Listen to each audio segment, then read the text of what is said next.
ସାଙ୍ଗମାନେ ଜୟ ଜଗନ୍ନାଥ। ସାଙ୍ଗମାନେ ଆଜି ଗୋଟେ ବହୁତ ବଢ଼ିଆ ଅଣ୍ଡା ତରକାରୀ କରିବା। ସାଙ୍ଗମାନେ ଏ ଅଣ୍ଡା ତରକାରୀ ବହୁତ ସହଜ ସରଳ ଉପାୟରେ ବନାଉଛି। ଚାଲନ୍ତୁ ପ୍ରଥମେ ଅଣ୍ଡା ଗୁଡ଼ାକ ପ୍ରଥମେ ପାଣି ଦେହରେ ଦେଇକି ସିଝେଇ ନେବା। ତ ଏଇଠି ସବୁଯାକ ଅଣ୍ଡା ମୁଁ ପ୍ରଥମେ ପାଣି ଦେହରେ ନେଇଛି। ତାପରେ ଅଣ୍ଡାରେ ଟିକେ ଲୁଣ ଦେଇଦେବା। ତାପରେ ଆକୁ ସିଝେଇବାକୁ ଛାଡ଼ିଦେବା। ତ ये देखो अंडा गुड़िक सीझी जाइए, ताको तार चोपा छड़े नहीं आउ खोलपा। तो खोलपा छड़े सारापर एबे कौन करवा सांग मैंने अल्प टिके तेल देकी आकु भाजी नवा। आपण चाहिए अंडा गुड़िक तेल देहरे छाणी पारे। तो मुझे छाणी नहीं अल्प तेल देहरे भाजी नौची। तो देखो तेल अल्प गरम होता मु अंडा गुड़िक पकई देची। जेहेतु तेल रे पकेले छिटकी जीव चारिआड़ तेल हो थालीटे घोड़े देती। घोड़ेकी एमती गोले गोले की अंडा गुड़िक भाजी नहीं। तो ये देखो अंडा गुड़िक भाजी हो जाइए। तो एमती अंडा गुड़िक काढ़ी नवा। सांग मैंने जदि रेसिपीटी भल लगे गोटे लाइक आ गोटे कमेंट निश्चिंत करेंगे।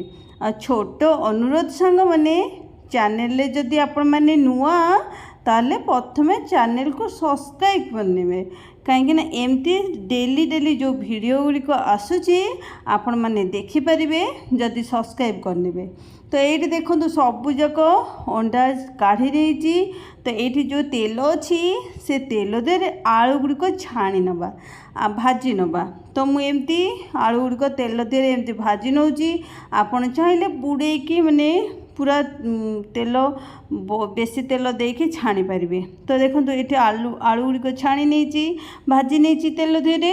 आउ चाहिए आपन जो चाहिए सीझा आलू दे पारे कि तेल देहरे टिके भाजी नेले ये जो अंडा तरकारीटा आम बनाऊे तार टेस्टा टिके बढ़ी। तो देखो जो तेल बड़ी थिला सेतिकी तेल रे आमे कौन करवा मु गोटे चामच चीनी देइची। आउ एठी किछि दालचीनी देइची आ दुईटा कंचा लंका देइची। तेल देखंतु चीनी टिके टिके नाली हेकी आसलानी फेण फेण ऊपर को उठिया को आरंभ होलानी। तो एठी मु कोन करची पियाज दे देइची।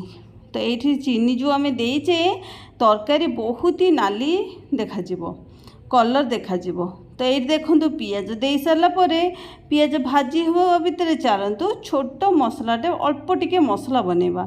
मसला पे किछि रसुण आ किछि अदा नहीं आउ टिके कंचा लंका दौची। आपण जेतिकी राग खाइबे से हिसाब रे लंका व्यवहार करेंगे। तो ये देखो टिके मसला होती बेसी मसला हैनी। तो ये कौन करचे आम ये पियाज चलते देखिए पियाज भाजी गलानी। तो मुझे गोटे चामच काश्मीरी लंका गुंड देइची जो टे कलर आउ टिके देखा तापर ए मसला को मुझे देदेची बटा होता मसला को। तो मसला को देकी भल भाव में मिसई नहीं। मसलार व्यवहार आम बेसी करना अल्प मसलार व्यवहार करची। तरकारी एते स्वादिया सांग मैंने आते जल्दी प्रस्तुत हुए। तो ये तरकारी आपको बहुत ही भल लगे। तो देखो मसला को सेतिकी पर्यंत कषिबे जे पर्यंत मसलार कंचा अंश न कटिची मसलार पानी न मरिची।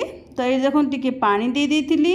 पानी दे सारिकी तादे देइची हळदी गुंड टिके जीरा गुंड अधा चामच धनिया गुंड गोटे चामच आउ मीट मसला गोटे चामच। तो ये सब देकी भल भाव में गोले नहीं गोले सारिकी ये देइची लुण स्वाद अनुसार लुण आउ दुईटा टमाटर भल भाव में गोलेकरी ये घोड़ेकरी किसी समय मसला सीझापी छाड़देबा। तो ये देखो मसला ये भल भाव में सीझीगला। तो मुझे घोड़े देती ये कौन करवा घोड़े काढ़ी देखी नवा। तो ये देखो मसला बहुत ही बढ़िया से सीझी जाइए। अंडा आलू को आधे देदेबा।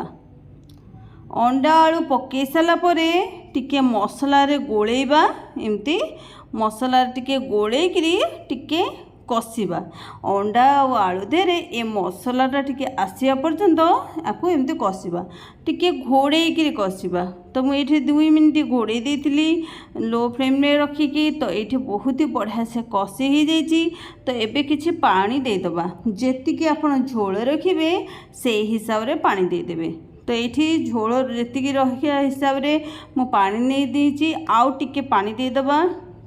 तो ये देखूँ आउ टिके पानी दे देती देकी भल भाव गोले नवा गोलेकरी ये कौन करिया टिके तेजपत्र दबा तेजपत्र दे घोड़े दबा। तो ये देखूँ तेजपत्र दे घोड़े देती ये 2 मिनट पूरा घोड़े छाड़ देती। तो ये देखूँ तरकारी बहुत ही बढ़िया से बनिकी रेडी होती एबे भी सरीनी आउ कि जिनस पकेबा। तो ये देखीदे प्रथम देखूँ आलू गुड़िक बहुत ही बढ़िया से सीझी जाइए। तो ये कौन करवा सांग मैंने तरकारी तो रेडी हो जाइए किंतु रेडी हो सारापर भी तरकारी स्वाद टिके बढ़िया कि ये कौन करी आउ कि मसला दबा कि मसला दबा। तो चलतु ये प्रथमे आमे डालचीनी गुंड टिके देदबा देकी टिके भल भाव गोले नवा। तापरे कौन करवा गोले सारिकी किछि समय गैस को बंद करदबा बंद करिकी एठी घोड़े दबा। तो ये देखूँ मु गैस को बंद करदेली तापरे घोड़े देली। आउ ये तरकारी देखूँ एते बास्ना तरकारी आउ ये तरकारी एते स्वादिया देखा भी जाउची आउ जेमती बास्ना देखा भी जेमती जाउची तरकारी टेस्ट भी सेमती। तो सांग माने एमती रेसिपी निश्चिंत बनातु गोटे थर बनइबे सब बेले एमती ही बनइबे एटा मो ग्यारेंटी। अंडार ये रेसिपी केमती लगिला मते निश्चिंत कमेंट बॉक्स रे जणइबे। तो आजिर रेसिपी आज एतिकी पुणी देखा नुआ एक रेसिपी सहित। जय जगन्नाथ।